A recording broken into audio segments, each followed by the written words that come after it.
As a parliamentarian, as a direct advisor, my judgment was that taking that role would be consistent with resigning.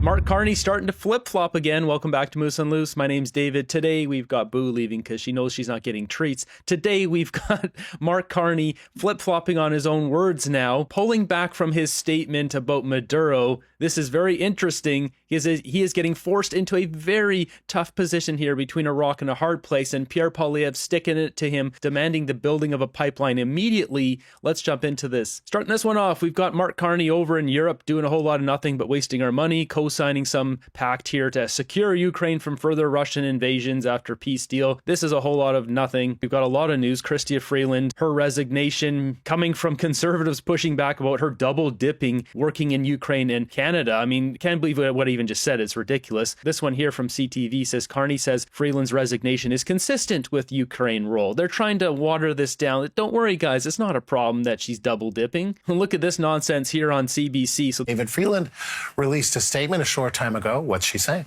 Hey, Andrew, after pushback from conservatives, Chrystia Freeland announced that she will be stepping back from her role, resigning as an MP, she says, in the weeks to come. They're framing this as if this is a bad thing. So conservatives held the government to account, and now they're finally doing the right thing and having her step down versus double dipping, acting as a foreign agent. Are you kidding me? Moving ahead, we've got Mark Carney doing a press conference here. Mackenzie Gray asking him a couple of good questions. First, he gets asked about Chrystia Freeland. Ms. Freeland resigned yesterday as your special representative. Is that a follow-up? The That seems like a totally law. different I wish we had more time. I wanted to ask more Venezuela stuff. Yeah, okay.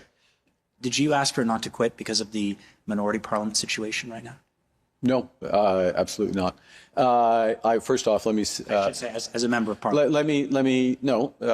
Just to be clear. Just to be clear. So Mark Carney, just the same as Justin Trudeau, they're both perfectly capable of speaking without like any of that stuff. When they get a hard question they don't like, they fill it in with oohs and ahs and ums because they're nervous. They don't know how to answer the question. They're delaying. Listen to how Carney responds. Clear. Ms. Freeland, Chrystia has served our country for well over a decade in a formal role as a parliamentarian, certainly in a number of ministerial posts, and served with great distinction. She was, I had her as my special.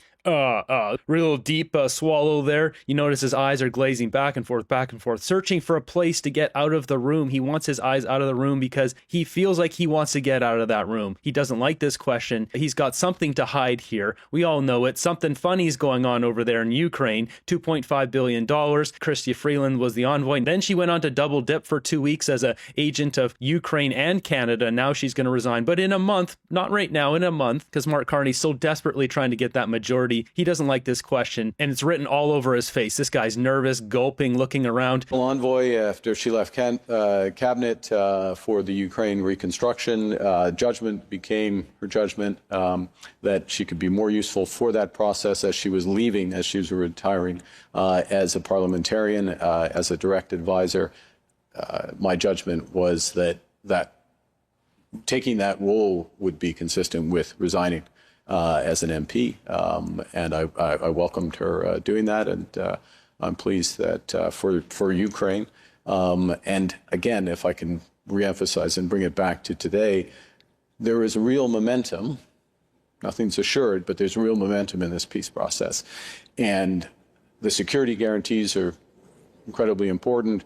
But as is the reconstruction and the prosperity plan, and she'll be there to work on that. And look, we'll have a by-election. There'll be a few by-elections coming up, and we'll run great candidates, and the people in those ridings will decide. What was that little smile there? Where did that come from, Carney? A cheeky little smile. Oh, nice little by-election there. He's got one of his friends coming in. That's what's happening. He's got another Goldman Sachs banker buddy coming in. I've got a bunch of stuff I've been digging up on my chart here. Stay tuned. I've got a bunch of bombshells to drop. This sneaky guy's got a long plan that he's rolling out here. Freeland going out the door is one of the first steps. He needs someone over in Ukraine. Logically speaking, why would he smile when he's saying that? Why would he smile having the mother to his godson going over to Ukraine? You think that would be kind of sad? Oh, she's moving far away. Not for Mark Carney. The people in those ridings will decide who they want to send to Parliament. Unless, of course, she's operating all of this out of Canada. I mean, she took the job as CEO of Rhodes Trust in the UK and now one in Ukraine. You would think she would be moving over there, but who knows? Going back to the by-election here, I believe it's 36 days the minimum the by-election runout is, which means once Chrystia Freeland resigns in a month, then there'll be 36 days where Carney has one less MP. And as you get Wilkinson and all these guys going through doing the same thing, Carney's just going to keep losing MPs over and over and over, and he'll get them back most likely. These are safe ridings for Liberals, but it'll take them 36 days, or depending how long these by-elections are. And when he calls them, he'll get a new one back later. He's going to bring in his A-team here. So he's going to probably bring in 4 or 5 of these people, all his banker buddy friends, whether they're Harvard buddies or Goldman Sachs or whatever it may be. At that point, then I'm sure he'll roll out a new strategy, a new agenda, whether it's going to an election and trying to get that majority or trying to entice other members to join Conservatives or NDP. He's got a plan he's rolling out here, but his timeline with Canadians is running out. He's starting to drop in the polls. As you're going to see here what he says with Maduro, that doesn't help the situation. Over the weekend, show why Canada needs to quickly approve an oil pipeline from Alberta to British Columbia. After arresting Venezuelan leader Nicolas Maduro in a military raid over the weekend, U.S. President Donald Trump says he plans to take over Venezuela's sanctioned oil industry and has encouraged American oil companies to revitalize it. Poilievre argues that Venezuelan oil exports could be in direct competition with Canada's. The Prime Minister was asked about this in Paris today. President Trump has said one of the key reasons that he went into Venezuela was to get the oil out. Do you think this will impact the Canadian oil sector, and does that increase the need, in your estimation, to have a pipeline to the northwest coast of BC? Wow, look at his face change from this. You can see he came in with his big cheeky grin, and then as soon as that question came out, he just wiped that smile right off his face. And then this little, ooh, yeah, okay, this is a question I didn't want to answer. The need, in your estimation, to have a pipeline to the northwest coast of BC? Well, I'll say a couple of things. One is that, from our perspective, the removal of an illegitimate, corrupt, repressive government or leader, Mr. Maduro, is welcome news. Is welcome news. Uh-oh, SpaghettiOs. That's not what the NDP voters who voted for you want to hear. They want to hear, he broke international law, that evil Donald Trump, he broke the law, release the good man Maduro. That's what they want to hear. He's going to lose voters over this. They're not going to like this. These NDP crazies, they will do the exact opposite of whatever Donald Trump says and does every single time. That's how their logic works. If Donald Trump saved a drowning puppy, they'd be like, how dare you take away that puppy's freedom to be in that water? They would do the exact opposite. Now he's going to try to lean more towards Pierre Poilievre and the right, but all the business liberals are not having this anymore. They're realizing that business is not doing well under Mark Carney. It creates the possibility for democratic transition in Venezuela. We very much support that. We're available to support that, and we urge that to happen in a peaceful transition. And that's the best prospect for greater prosperity for the Venezuelan people and to respect the will of the Venezuelan people. Now, a functioning, not corrupt Venezuelan economy will produce more oil. It'll be better for the Venezuelan people. It'll be more stable for the Western Hemisphere. That's all a good thing. Canadian oil, Canadian energy, but I'll speak because you asked specifically about Canadian oil. It's been our view, and we're working towards this, that Canadian oil will be competitive because it is low risk, clearly low risk, low cost, the marginal costs. There's been huge progress in getting down the costs, and low carbon, which is what the Pathways project, carbon capture, will bring. There it is. Low carbon. That's right, because countries around the world want to pay more for our low carbon oil. That doesn't make any sense whatsoever. This guy here, what he's doing is a dangerous thing. He's going to keep pushing this low carbon oil. And what is it going to do? It's going to increase the value of American oil, the very same American oil that Mark Carney is 91.6% invested in. So he has numerous energy companies he's invested in here, like I think DT Midstream, DTE Energy, Dominion Energy. I've actually got them sorted over on this side here. This includes industrials, energy, and materials, but a bunch of these companies, Chevron, ExxonMobil. He has a lot of stocks in a lot of energy companies that are traditional oil and gas, and they're mostly all of them are American, not to mention Brookfield's investments in American energy, such as the big pipeline they bought down in Texas last year. I'm talking about Colonial Pipeline, and I should state it ends in Texas. You can see it goes across America. This thing is huge. So Colonial Pipeline here, this deal for $9 billion, a Brookfield deal. This will help the stock values of American oil, while Canada gets to be low carbon and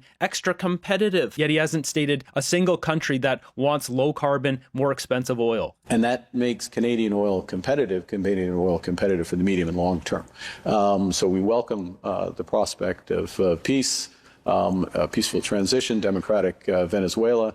We welcome the prospect of greater prosperity in Venezuela, but we also see the competitiveness of Canadian oil, and we're investing, or we're putting in place measures so that that's going to happen. And in that context, a pipeline and exports to Asia, we've got competitive product, and we'd be diversifying our markets. And that's one of the reasons why we signed the comprehensive MOU with Alberta. So we'd be working towards that. He's painting himself into a corner here. First off, we'll just look at Venezuelan oil here. This here showing viscosity versus the cost of extraction for heavy oils. And we've got Canadian bitumen here, ultra high viscosity, cost reduced by technology. We've got Mexican heavy, low viscosity, moderate cost. These are both floating around $42 to $46, $7 a barrel. And then over here is Venezuelan, which ranges from $60 to $100 a barrel, because this is that super thick, extra heavy, high viscosity, high effective cost due to infrastructure and sanctions. So to take major multi-billion dollars, estimates up to $1 trillion to upgrade Venezuelan's oil industry, which might take a decade. We have some time to act here if that's what happens, because this is much harder and much more expensive oil to get out of the ground. But if Mark Carney makes us low carbon, this $45 per barrel oil will then go up to what, 60, 70, 80, 55? Who knows? It'll be more expensive and thus give us less advantage in the market. Meanwhile, if you added Americans' oil on here, it would be cheaper and more cost effective. The very same oil companies he's invested in. We've got Danielle Smith with this one. She's pushing this hard. In a national emergency, Canada does not have a moment to lose. Quoting the Globe and Mail, we need another pipeline. That's what she's saying here. Recent events surrounding Venezuelan dictator Nicolas Maduro emphasize the importance that we expedite the development of pipelines. She's pushing this hard. Pierre Poilievre also coming out today, releasing this and basically pushing Mark Carney, pushing him further into that corner he can't get out of. Change in oil-rich Venezuela means Canada must race to approve a pipeline to the Pacific coast and move millions of barrels of Canadian oil per day overseas to break our dependence on one customer. He is doubling down on Mark Carney's rhetoric from the election. And Carney can't say anything to this but yes. If he doesn't say yes, he looks like he's a liar, a charlatan. What he ran on is not what he stands for. Building Canada strong, making us more sovereign, independent, yada, yada, yada. Poilievre's sticking it to him here. Okay, let's build the pipeline. He's not even mentioning the low carbon, net zero, any of that junk. He's not getting wrapped up in that. Says here, with U.S. potentially lifting sanctions, Venezuelan heavy crude production could rapidly rebound to historic levels, directly competing with Canada's very similar oil sands crude for limited and highly specialized U.S. refining capacity. Carney is in a very bad position now because of this. Today, he's leaning more conservative and saying, yeah, Maduro bad. Well, he's going to be losing his leftists. So is he going to try to steal more conservatives doing this? But then he's going to be pushing his net zero oil. I can't see how this works out well for Carney. It seems like a really dumb strategy. Threat of Venezuelan oil is real. You can see this chart here showing the production and then the drop. You got Chavez and Maduro, and now it's picking up a little bit. But if America gets in there and really starts pushing it,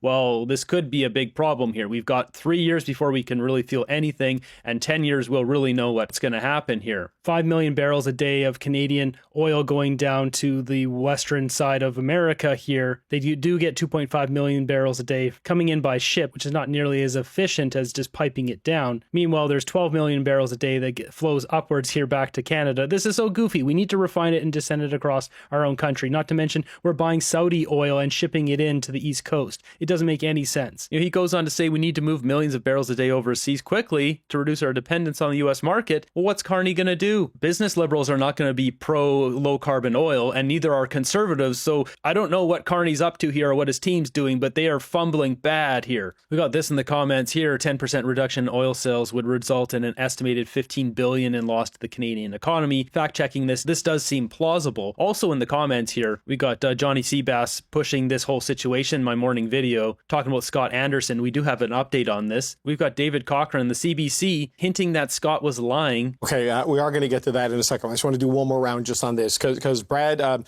Scott Anderson, who's a Conservative member of Parliament for Vernon Lake Country, Monashee, posted on Facebook that he was approached by Liberals to join. We invited him on the program. We were told his statement stands.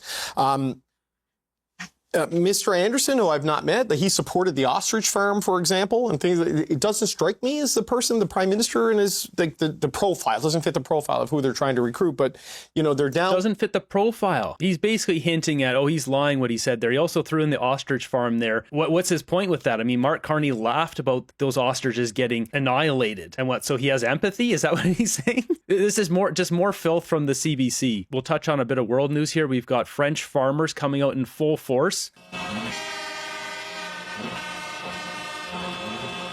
So this has been happening a while now. We got a little update here of the Somali daycare scandal fraud going on in America. It turns out the Somalia's UN ambassador was involved in healthcare company conflicted of Medicare fraud. This is unbelievable. This has become national news in America. YouTuber blew this up and now it is national news. Millions, if not billions of dollars of fraud from this whole Somalia healthcare scandal. Taxpayer money given to these groups of people for nothing in return aside from votes. And while we're talking about America, we've got Elon Musk posting this, breaking Tim Walz. This is the governor of Minnesota that was wrapped up in all the Somalia scandal. Tim Walz has dropped out of the 2026 Minnesota governor's race amidst the multi-billion-dollar fraud scandal. These people need to be put in jail. Got Kirk posting this one here, a little update on this water main that broke in downtown Calgary. So turns out it looks like the water main replacement here may take until 2029, which means Calgarians in that area affected will be on water restrictions for 3 years. This is what happens when you prioritize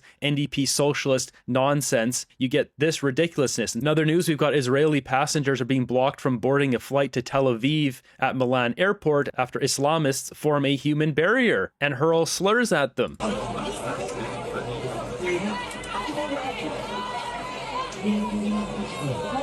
Like, just immediate arrest. This shouldn't even be news. Just get cops in there, 1 year in jail apiece. See you later. We've got this one here. Breaking: the Iranian police have now joined the revolution. This is good news for Iran. Now they have some support because there's been some Islamic gangs running around with pew-pews, ending citizens who are unarmed. It's absolutely horrific.